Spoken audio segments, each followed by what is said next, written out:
E quais são as variedades do poder anticonstitucional?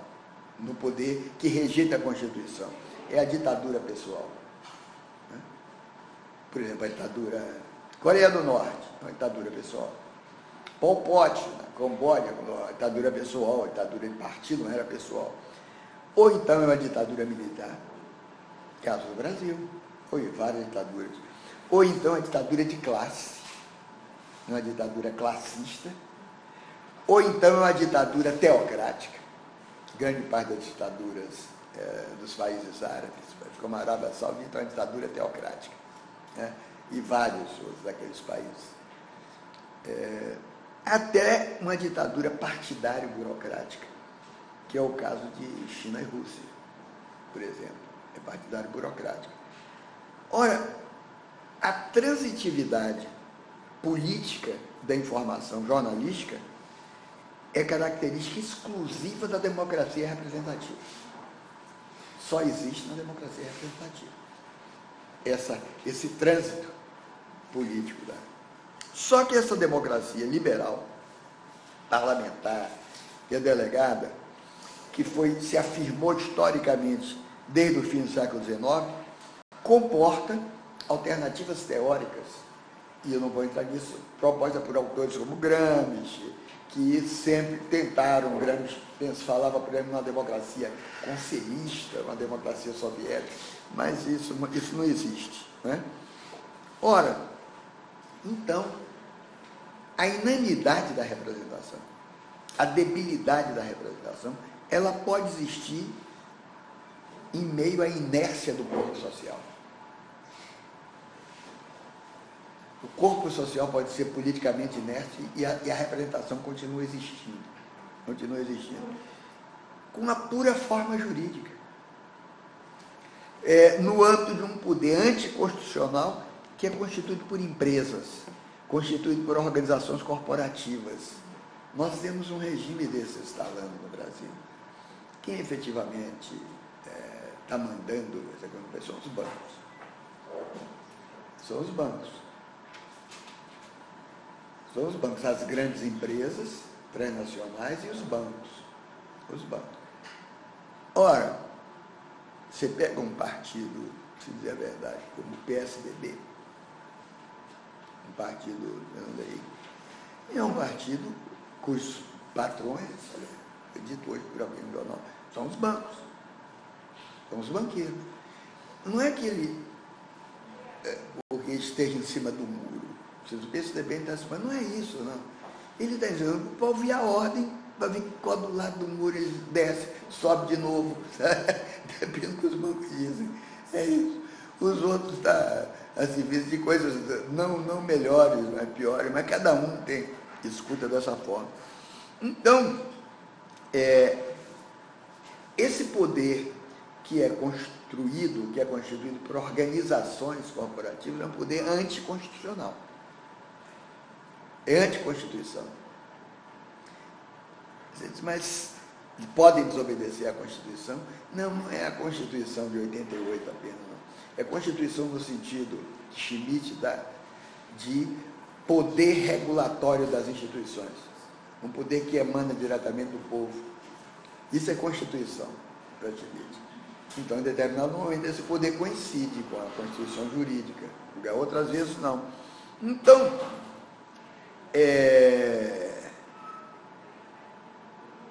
para um jurista oitocentista, que era Oliver Wendell Holmes, foi da Corte Suprema Americana, ele dizia, olha, o melhor teste da verdade é o poder que tem uma ideia de ser aceita na competição do mercado.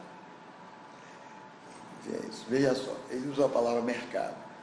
Ele era um pragmatista americano, era ligado a essa ideologia competitiva do darwinismo social, mas essa frase dele se ajusta, no meu entender, muito bem ao embate pela hegemonia.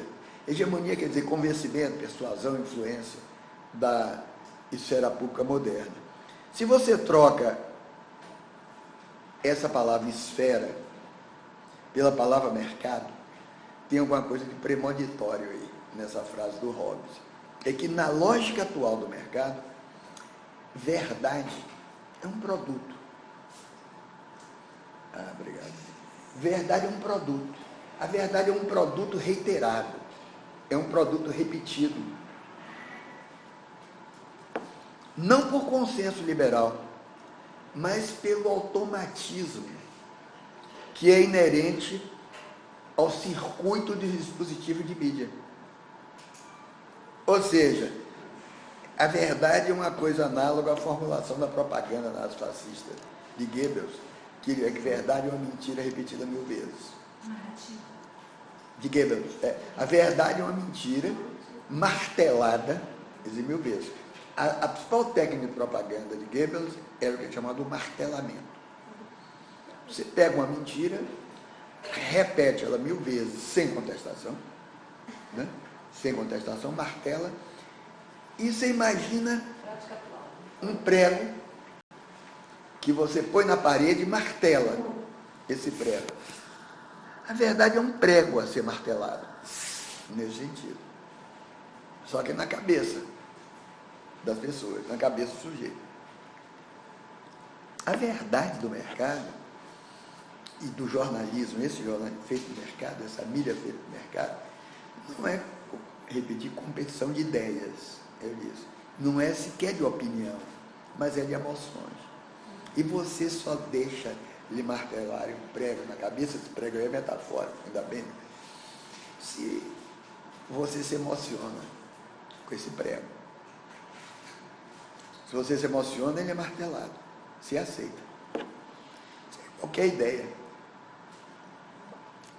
A ideia da crença no sujeito absoluto, perfeito, soberano, perfeito, absoluto, que martela na cabeça de cada um de nós, desde pequeno, da criança. Você pode dar o nome a essa verdade de Deus, né? Mas é um martelamento. É família, religião, Estado. Aí você pode ver um martelamento do bem. Pode ser. Eu aceito, eu não estou falando contra. Né? Só estou dizendo que é um martelamento. Você nunca pergunta por quê exatamente, você aceita. Né? E há vários outros tipos de martelamentos. Vários outros tipos de martelamento. Quer dizer, uma verdade reiterada 1000 vezes, martelada 1000 vezes. Então,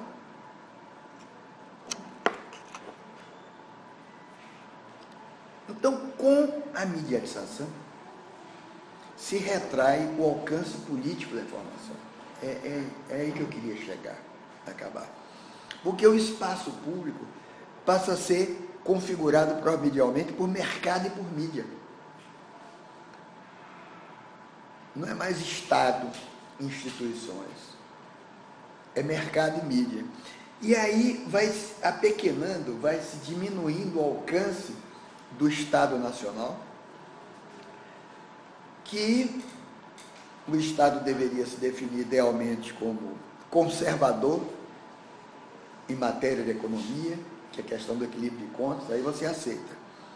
Diminuição da carga tributária, eficiência administrativa, essa imagem que você quer do Estado. E como redutor constante do seu próprio poder. É isso que se deseja do Estado. Reduza constantemente seu próprio poder e equilibre as contas públicas.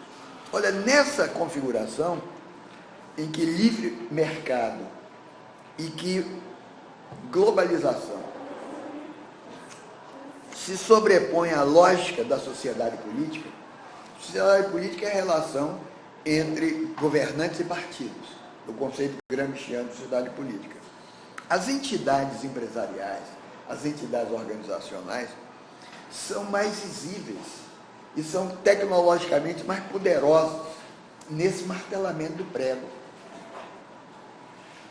Porque esse martelamento do prego, da verdade reiterada, se dá também com a instituição.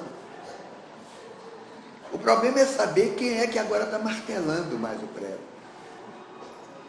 Se é a instituição, se é a família, se é a escola, se é o trabalho. Quem martela mais agora, ou é a empresa, ou é a mídia. Quem é que está martelando um prego na cabeça dos meninos? A pergunta é essa. Os pais vão dizer, não, mas está martelando o prego sou eu. É possível que, numa certa idade, numa certa fase, esses pais ainda tenham esse poder grande martelamento. Eu acredito que tem um poder de martelamento, mas perde mais rápido do que antes. Perde mais rápido do que antes, porque isso aqui é muito poder. É muito poderoso. Os meninos já estão se relacionando com isso aqui e, da mesma forma que eu digo, erótica. A relação com isso é erótica. É erótica. Ainda não é propriamente sexual, mas é erótica. Mas pode ser sexual. Pode também. Então, os Estados Unidos tem muita lição a dar sobre o uso erótico dos aparelhos. Então, é a retração, é a crise da dialética pública da verdade que se investe de características regressivas. E são características, de certo modo, análogas a outras características que pontuavam as situações fascistas na primeira metade do século XX. Que características são essas? Fundamentalismos, os irracionalismos partidários, as exasperações raciais, a temporalidade, a reação, ou a raiva que você tem, a temporalidade lenta dos processos democráticos. A democracia é lenta. Os processos democráticos são lentos. Se faz uma mesa, ou uma assembleia para discutir alguma coisa, uma coisa é que chegar aqui na minha assembleia vai ser assim, outra coisa é você botar em discussão democrática o que está ali. São 30 pessoas, possivelmente 30 opiniões diferentes, 10 se manifestam, os mais corajosos, os mais bravos, esses 10 se engalfinham, os outros tomam partido calado, mas é assim. Cada cabeça vai fazer um mundo. A democracia é lenta. Né? Uma louvação heterodoxa da eficácia empresarial, que decide, né? Você vê o prefeito de São Paulo, aqui no Rio, os argumentos que não conhece, é um bom candidato ali, porque foi eficaz na empresa. Ninguém sabe qual foi a empresa dele, mas foi eficaz na empresa, ficou rico. Com o Trump é a mesma coisa. Trump, vários fracassos empresariais, na verdade, mas ele é bilionário. Bilionário, mas ninguém tem empresa de tudo. Empresa de Miss América, no Brasil, onde ele dizia que a maior vantagem de ser dono de uma empresa de Miss é que ele podia abrir a porta a qualquer hora e podia ver a moça trocando a roupa. Vocês viram essa frase? É caricatural. Você que diz um negócio desse? Aí você diz, é um tarado. Não é tarado. Não tem nada a ver com tarado. Tarado é outra coisa. O tarado dizia que a liberdade era fazer outra coisa, era avançar. Não, que ia ver. E nem uma criança retardada diz uma coisa dessa. Pois, abrir a porta para ver uma moça trocando de roupa, ele disse a frase dele. Que você pode rir realmente, só rir de nervoso, que é tão bobo, é tão caricatural, é tão estúpido uma frase dessa. Como é que você é presidente dos Estados Unidos? Então, esses fundamentalismos, esses racionalismos, significam o seguinte: por que isso dá? Por que isso está, nesse momento, é forte? Porque o mercado é prevalente. E o mercado trabalha com o quê?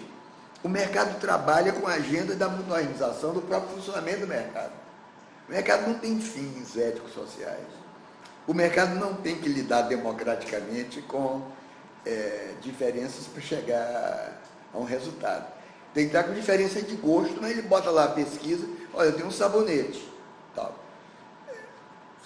Se você não gostou daquele sabonete, do cheiro, não é o sabonete das estrelas, que faz as pessoas ficarem mais bonitas, não sei o quê, ele muda a embalagem do sabonete, muda o cheiro do sabonete. ele vê aos cultos aqui, não tem que discutir com ninguém, é decisão empresarial dele, discutir com os técnicos dele ali, internamente. Então, essa liberdade, a agenda do mercado, portanto, é o próprio funcionamento dele. Olha, eu não estou dizendo que esse negócio aqui fala sozinho. Eu disse a vocês, no início começou aqui com isso, ele fala sozinho. Ele está me perguntando aqui, Muniz, o que é que você quer que eu faça? Nada, é uma moça. Ainda bota o nome de uma moça aqui para você não se irritar mais. Muniz, isso aqui eu acho. Isso é adutor isso. Então, portanto, o mercado trabalha com a agenda de moderação do funcionamento, né? E pode comportar agendas progressistas no mercado. Ele não é atrasado, o mercado, em termos de costumes, de consumo, de gêneros. Tudo isso se dá sob a influência do mercado também. Todas essas conquistas. Mas onde é que o mercado é neutro e é indiferente? As desigualdades das classes sociais. Essas irritam o mercado quando aparece, querendo, digamos, conquistas de classe, de posições de classe. Ora, e aí você tem a mídia. O que é a mídia? A mídia é espelho e boca do mercado. A mídia é espelho e boca do mercado. Não é imprensa, aquela imprensa que eu estava falando. Tem um deslocamento, um deslocamento diferente entre a organização e a instituição.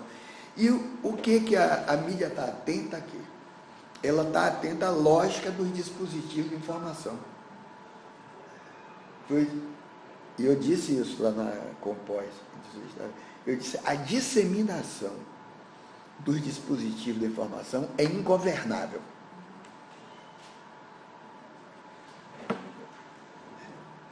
A resistência disso aqui aos governos é enorme. É ingovernável. Aí pode um juiz um dia proibir o WhatsApp, o país inteiro protesta com razão. Ele não sabe nem direito o que é que ele proibiu. Então, é ingovernável nos termos da democracia representativa. Quer dizer, portanto,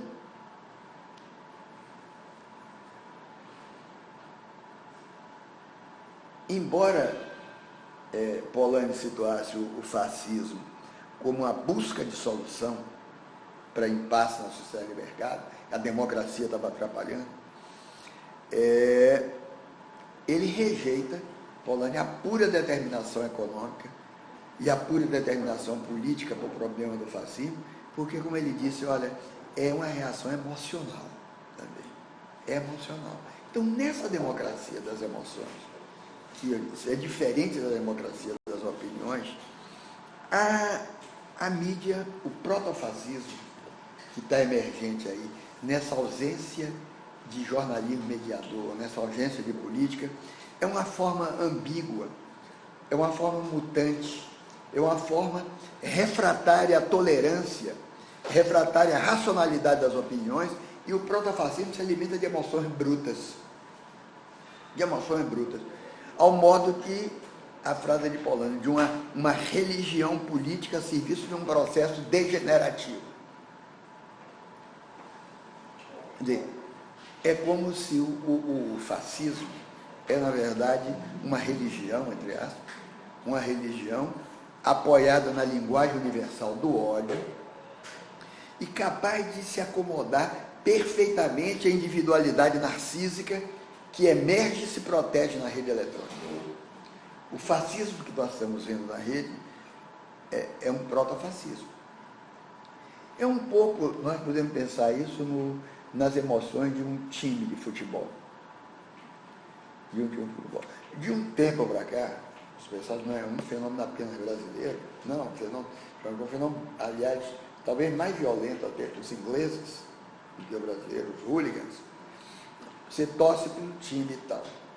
Isso sempre foi uma dos prazeres do futebol, a discussão acalorada, torce. Tinha os técnicos de ninguém sabe de quê, Eu conheci muito Saldanha, eu achava um sujeito genial. Né? O João Saldanha, quando era tempo de jornal, almoçava junto, genial. O Saldanha discutia cavalariamente, mas era racionalista, mas apaixonado, e valente, ninguém também tinha. Outra coisa é você dizer, você torço pelo Vasco, eu torço pelo Botafogo, e Flamengo. E se nascem ali paixões diferenciadas, que é o que, no fundo, alimenta o futebol. Quer dizer, o futebol não se faz apenas no campo. Esse negócio do jogador eficaz e que apenas faz gol, isso não tem tem graça em si mesmo. Tem que ter, e para o próprio jogador reconhece, a torcida. A torcida alimenta, a torcida é parte do jogo. Esse técnico que ninguém sabe exatamente o que ele diz, você joga para cá, ele joga para lá, é parte do espetáculo do futebol. Mas, de repente, não é mais isso. O futebol como que desaparece ali num discurso exasperado de ódio que é do outro, com o futebol como disfarce. E aí você sai para matar. Você sai para matar.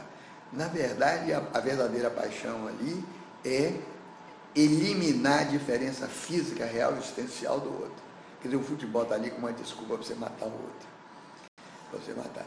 E nós, se fosse passar as histórias de futebol, onde essa violência existe aqui no Rio, na Inglaterra, não tem outra explicação. Não tem outra explicação. Com a camisa do Botafogo, vem com um espeto de Vasco e assassina ele, que estava com a camisa. É evidente que não é o futebol que está em jogo aí. Isso é outra coisa. Essa exasperação irracionalista de uma diferença. Isso é fascismo. Isso é o protofascismo. Não precisa de partido. Não precisa de organização. Isso é fascismo. Então, portanto, a disputa das opiniões na representação democrática sempre se deu no jogo de opiniões, na diferença de ideias, de opinião. E o texto jornalístico se guiou pela apreensão racional, retórica dessa opinião. Isso desaparece na rede eletrônica e, consequentemente, no jornalismo que se faz na disseminação das informações na rede. Não se trata mais da apreensão de um acontecimento relacionado a um fato que dá a totalidade desse acontecimento. Não, é a informação, o evento em si mesmo, descontextualizado não, em seu próprio espetáculo, gerador de um quadro, de uma ambiência emocional que você aceita ou não aceita. Você se mobiliza ou não se mobiliza, se sensacionaliza ou não se sensacionaliza. O jornalismo aí, nessa constelação, morre. Ele morre. Ele desaparece. Portanto, é uma coisa a se refletir. Ainda é uma forma, foi essa a questão, ainda é uma forma institucional viável, junto com a política. Sem política não há esse jornalismo, que eu falei. Sem a política não há. A informação, portanto, a pílula informativa, não é jornalismo. O jornalismo é outra coisa. Sim, mas isso é o passado.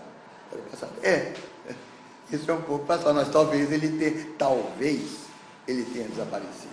E talvez não. Eu vou finalizar, então, eu abri para perguntas. É isso aí, eu falei muito. Diga. Não sei. Mas mesmo assim, esse direto, que você está falando no caso da Finlândia, não é tão direto assim. Eles têm parlamento. Se tem parlamento, significa uma maior proximidade entre o povo e aqueles e quem ele elege, porque a população que é 8 ou 9 milhões de habitantes. Né, na Finlândia. A Noruega, onde teve agora o tempo, são 5 milhões de habitantes. A Suécia tem mais. Mas a Noruega, por exemplo, se permite na questão das drogas, como é droga, os pais irem às praças no domingo à noite, junto com os filhos, onde eles vão fumar maconha, droga, não é para constranger, é para ver como é que podem dividir, tem experiências desse tipo, né? E a taxa de criminalidade é praticamente zero, em termos de homicídios. Aí tem sempre criminalidade, porque tem crimes passionais, às vezes tem um ataque a um banco de quadrilhas, como um parlamento, uma sociedade de 25 milhões de habitantes, como é o caso de Tóquio, por exemplo. A taxa de criminalidade também é zero, apesar de ter yakuza, ter uma máfia. Então, essa representatividade direta, essa que está falando, eu acho que tem muito a ver com o tamanho da população. É possível ainda mediações mais próximas, mais fortes, aí onde a população é menor e onde o nível de vida é muito alto e onde a educação também é muito alta. E esse é o fato principal da Finlândia. A Finlândia exporta modelo educacional. É um investimento em educação, é altíssimo, e não é uma educação necessariamente universitária, é educação de média, mas são os maiores índices educacionais do mundo hoje, estão em curso médio, estão na Finlândia, também na Noruega, está na Suécia, está na Alemanha. Então, é possível, uma educação, digamos, avançada, formar um espírito cívico, onde essa mediação representativa pode ser vista até como direta. Mas, do ponto de vista da Constituição do Estado, tem representação, ainda tem representação, né? É difícil dizer, porque esse fenômeno, por outro lado, é novo aqui no Brasil. Isso apareceu com as redes sociais, mas não pode não ter relação de causa e efeito entre ele e as redes, eles são um suporte. Isso exacerbou muito do impeachment da Dilma Rousseff para cá, para agora. Mas, ao mesmo tempo, quer dizer, não é só isso o discurso de ordem das redes, é também a emergência de um discurso do que eu chamei os locutores do ódio, pequeno grupo de articulistas na imprensa, principalmente em televisão, vou dar os nomes que vocês podem imaginar, de edições de livros, de livros claramente composições de extrema-direita, que sempre ficou mais oculta, né, o discurso da extrema-direita. Mas isso emergiu muito, isso apareceu muito nos últimos 15 anos aqui no Brasil. Pode ser que seja temporário, mas não está aparecendo em todo lugar, também na Europa, não é só aqui. Está aparecendo na Europa. Nos Estados Unidos, não necessariamente. Nos Estados Unidos, e se entende um pouco a eleição do Trump. Nos Estados Unidos, na verdade, você tem as melhores universidades do mundo, lá em Inglaterra, Estados Unidos, sua universidade, mas as universidades constituem uma espécie de vida intramuros, né? Grandes intelectuais, grandes professores, que dali saem para as pesquisas, que não são necessariamente nas universidades, mas nos institutos ligados às universidades, e você tem uma sociedade, né, uma sociedade mediana, muito ignorante e muito analfabeta. Eu não sei se vocês sabem, tem uma palavra que me chama muita atenção em inglês, não sei, quem sabe dizer em inglês, ignorante. Todo mundo sabe um pouco em inglês. Quer dizer, eu não sei o que é ignorante, se você é ignorante. Né? Stupid. Hein? É stupid, mas não é, né? Não, estúpido é uma conotação da ignorância, mas não dá bem. Estúpido pode ser o bobalhão, que usa mal o conhecimento, pode ser estúpido, como quando você te diz, é a economia estúpido. Quer dizer, a economia, mas você não traduz, é a economia ignorante, às vezes é a economia estúpido, naquela frase. Não, você pode dizer, chamar em inglês, know nothing, é uma expressão, com if no meio, know nothing. Você é um know nothing, quer dizer, você é ignorante. Mas tem uma palavra que é inglês corrente, que é em latim, que é o indicativo, primeira pessoa do plural de ignorare, que é ignoramos. Exatamente com o no final. Ignoramos. ignoramos, é americano, é inglês corrente. Quer dizer, o ignoramos, quer dizer, é um sujeito que realmente é ignorante. A sociedade dos rednecks americanos, do meio oeste, a grande cidade americana, é uma sociedade de ignoramus, muito ignorantes com relação ao resto do mundo, né? Com relação ao próprio Estados Unidos, à economia. E é o lugar onde floresce facilmente um fascismo. Facilmente. Toda a mitologia empresarial do sucesso pela empresa, pelo valor individual e comum, ancora nessa gente, e ao mesmo tempo um enorme ressentimento contra o outro, num país de imigrantes, um país de imigração para os Estados Unidos, um enorme ressentimento contra os imigrantes, dos quais eles desconhecem que vem grande parte do conhecimento que alimenta empresas e pesquisa nos Estados Unidos.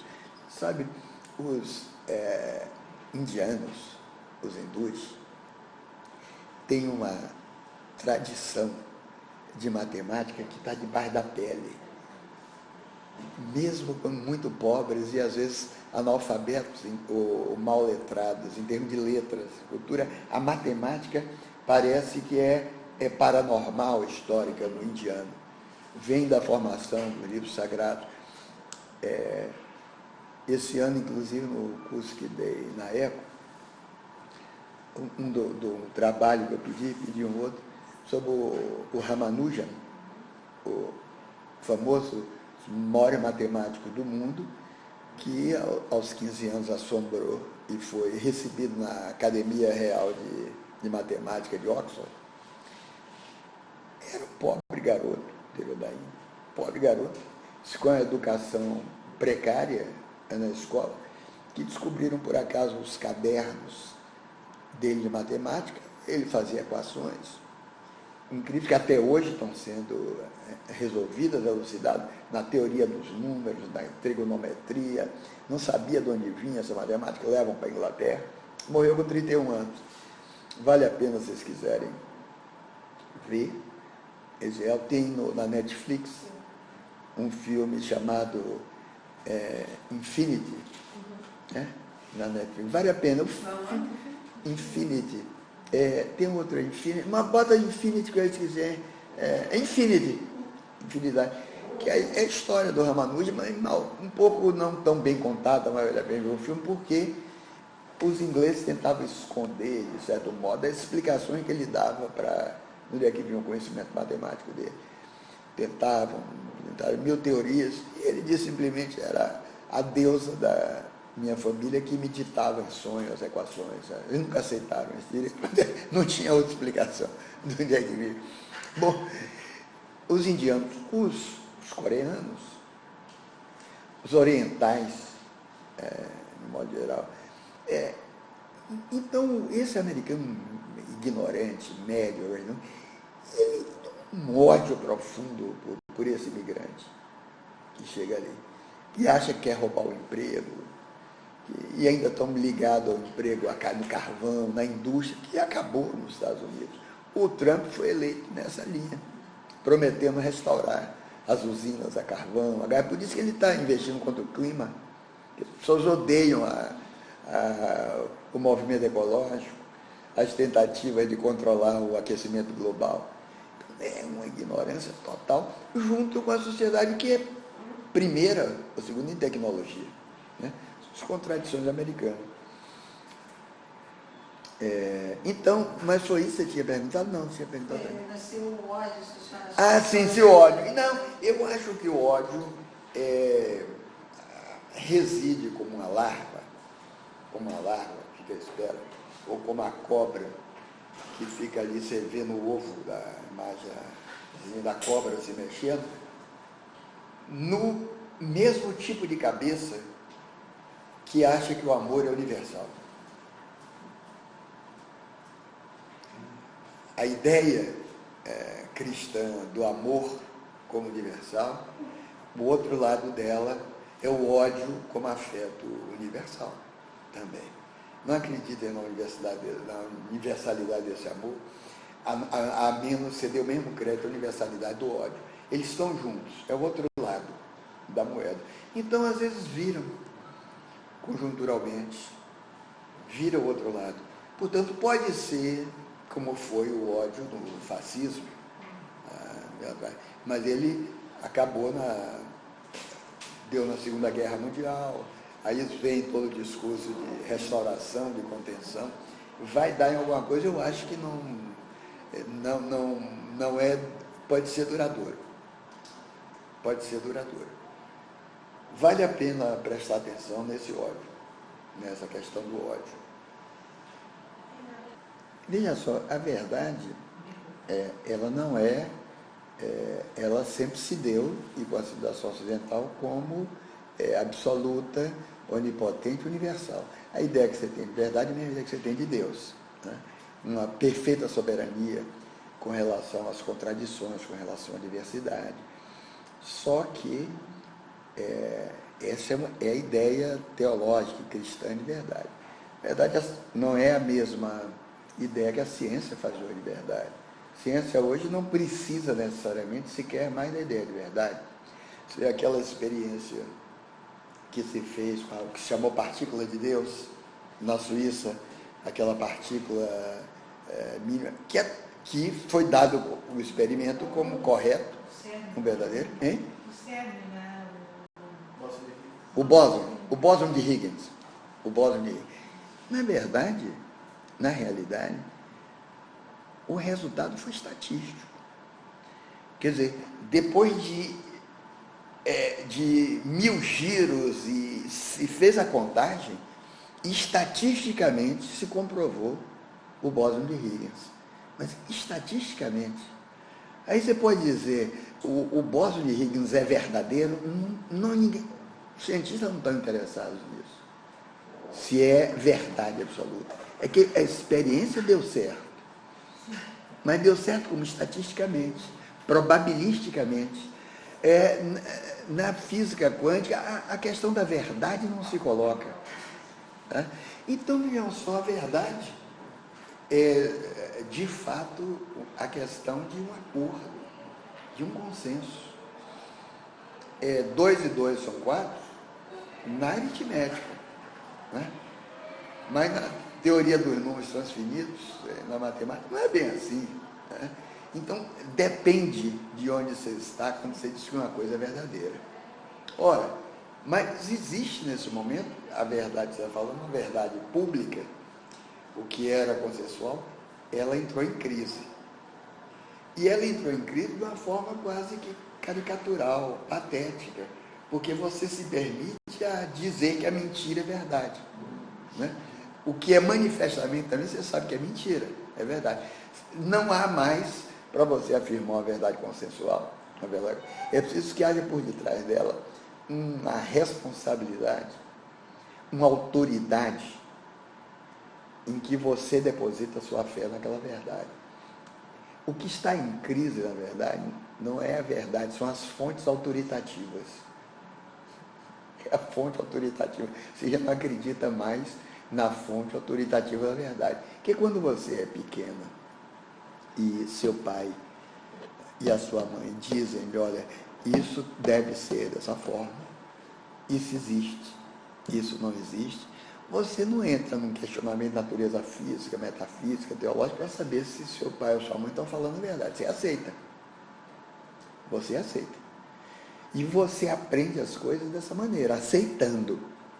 À medida que você vai, digamos, adentrando e aprofundando as possibilidades que você tem de fazer provas, de provar, você vai contestando determinadas verdades que você dava como aceitas, que você dava como irrefutáveis, né? Mas a primeira relação que você tem ao aprender alguma coisa é uma relação de crença, seja com o que for. Você aprende fatos de ciência, fatos geográficos, fatos de história, crendo em quem lhe disse. O professor. Primeiro o pai, o professor, depois o outro. Você não vai. Se você for desde aprendeu a fazer conta, contestar se 2 e 2 são realmente 4, você não vai adiante, não. Você tem que dar como suposto que 2 e 2 são 4 para você aprender o resto da aritmética e chegar à matemática. Então, a relação que você tem com esses fatos de conhecimento é a relação de crença. A crença é fundamental.